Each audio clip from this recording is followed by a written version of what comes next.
Hello friends, स्वागत है आपका हमारे YouTube channel Ram fire and safety online classes में। अगर आप आज पहली बार वीडियो देख रहे हैं तो चैनल को सब्सक्राइब करना बिल्कुल ना भूलें। और आज का जो मेरा टॉपिक है वो है पीपीज, पर्सनल प्रोटेक्टिव इक्विपमेंट्स। यानी आज तक आपने पीपीज के बारे में सुना होगा तो आप सिर्फ डेफिनेशन के बारे में जानते होंगे या उसका पूरा नाम जानते होंगे, या फिर आपसे अगर कोई कहता होगा कि पीपीज क्या होता है तो आपके दिमाग में safety helmet, safety shoes, gloves, यही सब कुछ आता होगा। ऐसा बिल्कुल नहीं है। अभी जो मैं पीपीज के बारे में बताने जा रहा हूँ वो शायद अभी तक आपने ना पढ़ा हो या ना देखा हो। तो जो अभी हम पीपीज बताएंगे उसमें उसका जो डेफिनेशन है पीपीज का वो क्या है, और उसके टाइप कितने हैं, और उनका जो सिलेक्शन प्रोसेस है, यानी अगर आप कहीं पर सेफ्टी ऑफिसर का जॉब कर रहे हैं या फिर आप कहीं भी सेफ्टी में वर्क कर रहे हैं तो वहाँ पे आपको ज़रूरत होती है कि अगर हमको पीपीज का सिलेक्शन करना हो तो हम कैसे करेंगे, या हमारा जो सिलेक्शन ऑफ पीपीज है वो किस आधार पे होता है। तो आइए आज हम चलते हैं, पूरा पीपीज को मैं यहाँ पे कवर करूंगा। वीडियो को लास्ट तक जरूर देखें और पीपीज से रिलेटेड जितने भी इंटरव्यू क्वेश्चंस हैं वो भी मैं इसमें आपको कवर करूंगा। तो अगला जो मेरा मेन मोटिव है वो है पर्सनल प्रोटेक्टिव इक्विपमेंट्स के बारे में पूरी जानकारी। आइए हम लोग चलते हैं। तो आज का जो मेरा टॉपिक है वो क्या है, पीपीज। पीपीज का अगर मैं बात करूं पूरा नाम क्या होता है, तो पीपीज का पूरा नाम क्या होता है, पर्सनल प्रोटेक्टिव इक्विपमेंट। देखिए इसका नाम ही इसका डेफिनेशन को एक्सप्लेन करता है। कैसे करता है?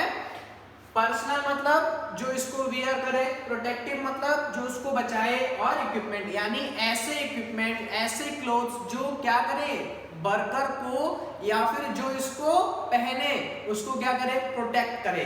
तो यहाँ पे हम जानते हैं पर्सनल प्रोटेक्टिव इक्विपमेंट या शॉर्ट फॉर्म में हम उसको पीपीज कहते हैं। स्पेशलाइज्ड क्लोथिंग और इक्विपमेंट, ये क्या हो सकते हैं, स्पेशलाइज्ड क्लोथिंग हो सकते हैं या फिर equipment worn by employees for protection. इसको पहनते क्यों? For protection against health and safety hazards, यानी जो हमारे सेफ्टी हजार्ड है, जो हेल्थ को हजार्ड है, उनसे प्रोटेक्ट करने के लिए एम्प्लॉय जो कपड़े या फिर जो इक्विपमेंट का यूज करते हैं उनको हम क्या कहते हैं, पर्सनल प्रोटेक्टिव इक्विपमेंट कहते हैं, या फिर शॉर्ट फॉर्म में हम उसको पीपीज कहते हैं। अब जो हमारा यहाँ पे personal protective equipment is design to protect many part of the body.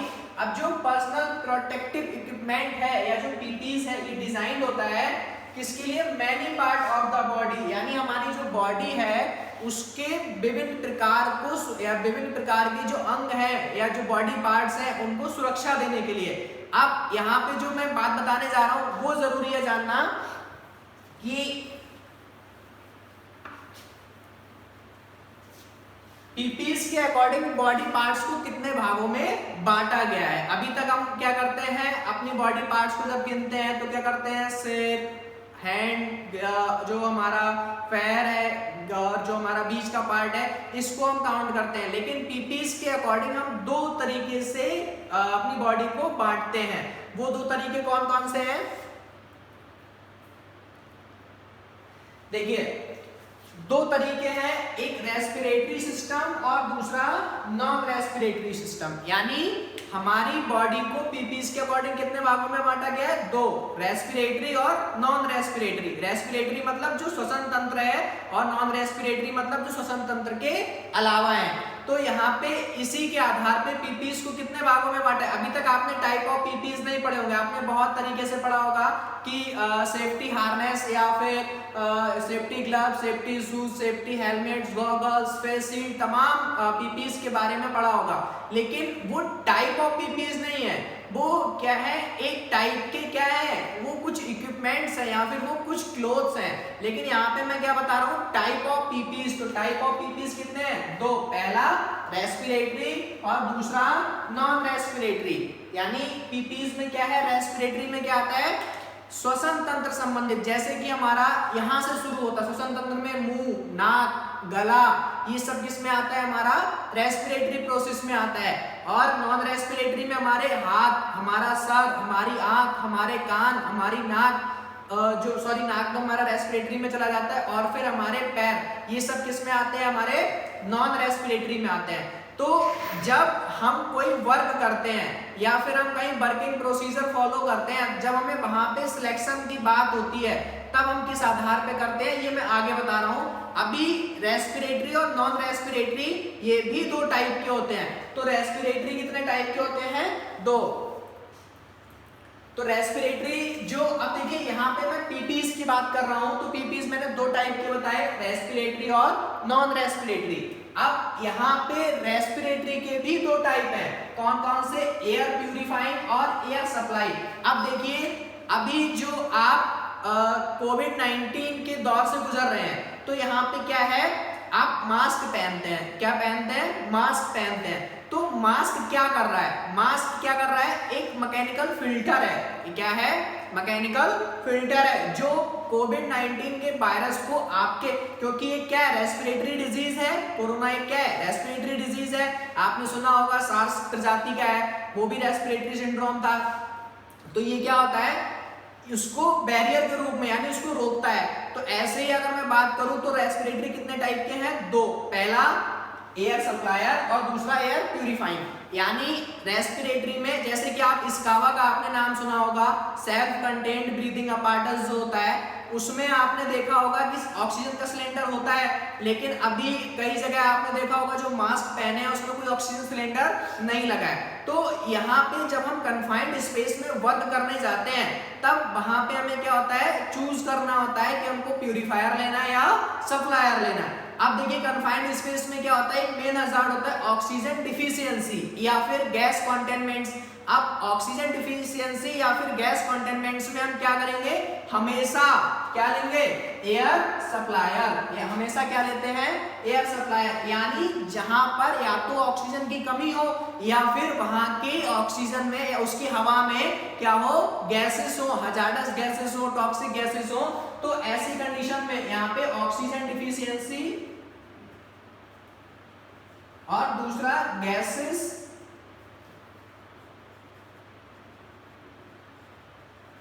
इन दो कंडीशन अगर आपकी कहीं पे है तब आप वहां पे रेस्पिरेटरी प्रोसेस को सेफली कराने के लिए, यानी अपने श्वसन तंत्र को सुरक्षित रखने के लिए कौन सा पीपीज लेंगे, एयर सप्लायर लेंगे। और एयर सप्लायर में क्या आता है, स्कैवा आपने सुना होगा, सेल्फ कंटेन्ड ब्रीदिंग अपार्टस। यानी इसमें क्या होता है, सेल्फ कंटेंट, यानी इसमें खुद का एक कंटेंट होता है जो ऑक्सीजन सिलेंडर के रूप में उसको हम बियर करते हैं, ठीक है। दूसरा आता है एयर प्यूरिफायर। अब ऐसी जगह जहां पे वहां की एयर में कुछ अदर पार्टिकल्स तो है, लेकिन वो पार्टिकल्स को हम सिर्फ प्यूरिफायर के द्वारा रोक सकते हैं, जैसे कि डस्ट हो गया, जैसे कि फ्यूम्स हो गया।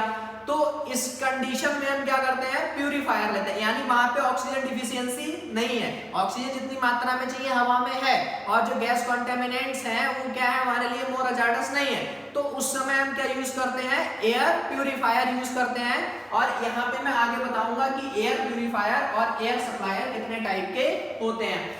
अब जो हम पढ़ते हैं, जो अभी तक आपने पढ़ा होगा कि सेफ्टी बेल्ट है, सेफ्टी हार्नेस जो है, या फिर हमारा हेलमेट है, ग्लव्स है, शूज है, ये जो होते हैं ये नॉन रेस्पिरेटरी के, यानी other sensitive part of the body, यानी हमारे बॉडी के जो अलग पार्ट्स हैं, जो रेस्पिरेटरी सिस्टम के अलावा पार्ट है, उनको सुरक्षित करने के लिए हम क्या करते हैं, नॉन रेस्पिरेटरी पीपीज का इस्तेमाल करते हैं। अब नॉन रेस्पिरेटरी में क्या होता है, जैसे कि हमारा हेड क्या है, एक सेंसिटिव पार्ट है, तो उसके लिए हम क्या करते हैं, हेलमेट यूज करते हैं। उसके नीचे अगर हम बात करें आईज, तो देखिए जब आप ऊपर से नीचे की ओर बढ़ेंगे ना तो आपका कोई बॉडी पार्ट छूटेगा नहीं। तो आप क्या करेंगे, जब आप वर्क करेंगे, आप जहां वर्क कर रहे हैं वहां पे आपको ध्यान रखना होगा कि कौन कौन सी बॉडी, देखिए हेलमेट और शूज तो मैंडेटरी होता है, कंपलसरी है। क्यों है, क्योंकि ये पैर और सर, यानी आपके मटेरियल फॉल कभी भी कहीं भी हो सकता है और आपके फ्लोर पे कोई भी हजार्ड कभी भी कहीं पाया जा सकता है, इसीलिए इन दो को तो रखा ही है, मस्ट है। दूसरा अगर हम बात करें अदर बॉडी पार्ट्स का, हमें कब ग्लव्स पहनाना है, हमें कब उसको जो है सेफ्टी फेस शील्ड देना है, तो ये डिपेंड करता है कि वो क्या वर्क कर रहा है। तो वर्क के बिहाफ पे हम क्या करते हैं, पीपीज का सिलेक्शन करते हैं। तो यहाँ पे जो हम अभी तक पढ़ते हैं, हेलमेट, फिर हमारा गॉगल्स आता है, फेस शील्ड आता है, फिर उसके बाद में हमारा ग्लव्स आते हैं। ये सब क्या है, ये सब हमारे क्या है, नॉन रेस्पिरेटरी पीपीज हैं। ठीक है, तो आप समझ गए होंगे पीपीज कितने टाइप के हैं, 2, रेस्पिरेटरी नॉन रेस्पिरेटरी। रेस्पिरेटरी कितने टाइप के हैं, 2, एयर सप्लायर और एयर प्यूरिफायर। नॉन रेस्पिरेटरी क्या है, जितने भी हमारे अदर बॉडी पार्ट्स हैं, अदर सेंसिटिव बॉडी पार्ट्स हैं जो काम से खतरा उनको हो सकता है, तो उनको हम क्या करते हैं, नॉन रेस्पिरेटरी पीपीज देते हैं। अब हम जान लेते हैं जो ये रेस्पिरेटरी प्रोसेस है, जो ये कितने टाइप के होते हैं या फिर इनके कितने सब टाइप होते हैं। तो देखिए जो रेस्पिरेटरी पीपीज है ये होता है हमारा 2, एयर सप्लाई और एयर प्यूरिफाई। अभी मैंने बताया है कितने टाइप का होता है, 2, पहला एयर सप्लाई और दूसरा एयर प्यूरिफाई। तो जो एयर सप्लाई है ये भी 2 तरीके से होता है, यानी एयर सप्लाई हम कहाँ करते हैं, एक ऑक्सीजन डिफिशियंसी में और दूसरा गैसेस कॉन्टेमिनेंट्स में। अभी मैंने बताया जहाँ पे ऑक्सीजन की कमी है तो वहां पे आप क्या कर सकते हैं, आप किसी अलग पीपीई से बना सकते हैं क्या, नहीं, आपको सेल्फ कंटेन्ड ब्रीदिंग अपैरेटस ले जाना ही पड़ेगा। दूसरा जहाँ पे गैसेस कॉन्टेमिनेंट्स है, जैसे कि हमारे उसमें पॉइजनस गैस है या फिर टॉक्सिक गैस है, तो वहां पे हम क्या करेंगे, तो गैसेस कॉन्टेमिनेंट्स जहां पे है या फिर जहां पे ऑक्सीजन डिफिशियंसी है वहां पे हम एयर सप्लाई का यूज करते हैं।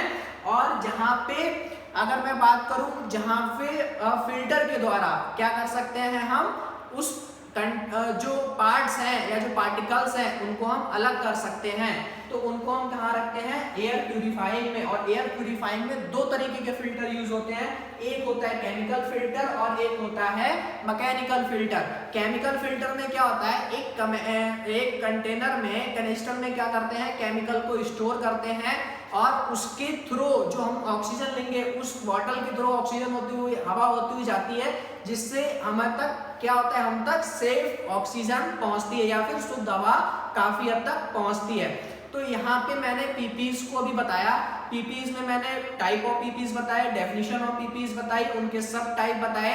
तो जब आप काम करते हैं, अब आपको सिलेक्शन ऑफ पीपीज अगर सीखना है तो आपको पहले काम के बारे में जानना पड़ेगा। जैसे कि मैं यहाँ पे एक एग्जांपल लेता हूँ, कोई व्यक्ति अगर कन्फाइंड स्पेस में जा रहा है, सबसे मोस्टली हैजार्डस कन्फाइंड स्पेस होता है, कन्फाइंड स्पेस में भी मैं एक वीडियो बनाऊंगा, तो उसमें क्या होता है कि हम क्या क्या कर सकते हैं। तो देखिए वहां पे ऑक्सीजन डिफिशियंसी मेन हजार्ड है कि नहीं है, तो आप जहां पर भी काम कर रहे हैं, जो भी काम कर रहे हैं, उसमें आपको जरूरी है कि वर्क के बारे में जाने आप, मतलब आप काम क्या करने जा रहे हैं। और उसमें मेन होता है जब आप हीरा करते हैं तो हजार्ड आइडेंटिफिकेशन करते हैं ना, हजार्ड आइडेंटिफिकेशन में ही जो जो हजार्ड है उन हजार्ड को प्रिवेंट करने के लिए हमने क्या किया है, हायरार्की ऑफ हजार्ड कंट्रोल पढ़ा है। जिनने नहीं पढ़ा है मेरी वीडियो प्लेलिस्ट में जाके उसको देख सकता है। उसमें लास्ट में जो लीस्ट इफेक्टेड है, यानी सबसे कम इफेक्टेड होता है पीपीज को कभी ज्यादा हम लोग सोचते हैं कि अगर हम कहीं पर ऐसा काम कर रहे हैं तो आप वहां पे क्या करोगे, तो आप लोग सीधे इंटरव्यू में भी बताने लगते हो कि हम वहाँ हेलमेट पहनेंगे, हम वहाँ सेफ्टी शूज पहनेंगे। नहीं, ऐसा नहीं है। मैंने अपनी हायरार्की ऑफ हजार्ड कंट्रोल में बताया है कि मोस्ट इफेक्टेड मेथड क्या है और लीस्ट इफेक्टेड क्या है। तो लीस्ट इफेक्टेड हमारा पीपीज होता है, सबसे कम इफेक्टेड है ये, सबसे लास्ट स्टेप है हायरार्की ऑफ हजार्ड कंट्रोल का, सबसे मोस्ट इफेक्टेड एलिमिनेशन ही होता है। ठीक है, तो उसको अगर देखना है तो आप प्लेलिस्ट में देख सकते हैं। तो पीपीज से रिलेटेड जितना भी आपको कुछ भी अगर डाउट है तो आप मुझे कमेंट बॉक्स में डाल सकते हैं। बाकी कुछ पीपीज के बारे में मैं आगे आपको बताऊंगा, उनका सामने डेमो कराऊंगा, प्रैक्टिकल भी उसको दिखा सकता हूं। और अब नेक्स्ट जो मेरा वीडियो रहेगा वो टोटली स्प्रिंकलर पे रहेगा, जिसमें मैं एनएफपीए के अकॉर्डिंग आपका स्प्रिंकलर को पढ़ाऊंगा। तो जिनको भी स्प्रिंकलर पढ़ना है वो कमेंट बॉक्स में डाल सकते हैं, अगर कमेंट्स अच्छे आते हैं तो मैं उस पर एक अच्छा टॉपिक बनाऊंगा। Thank you guys. अगर आपने अभी तक चैनल को सब्सक्राइब नहीं किया है तो सब्सक्राइब करना बिल्कुल ना भूलें, और अगर वीडियो पसंद आए तो लाइक कीजिए।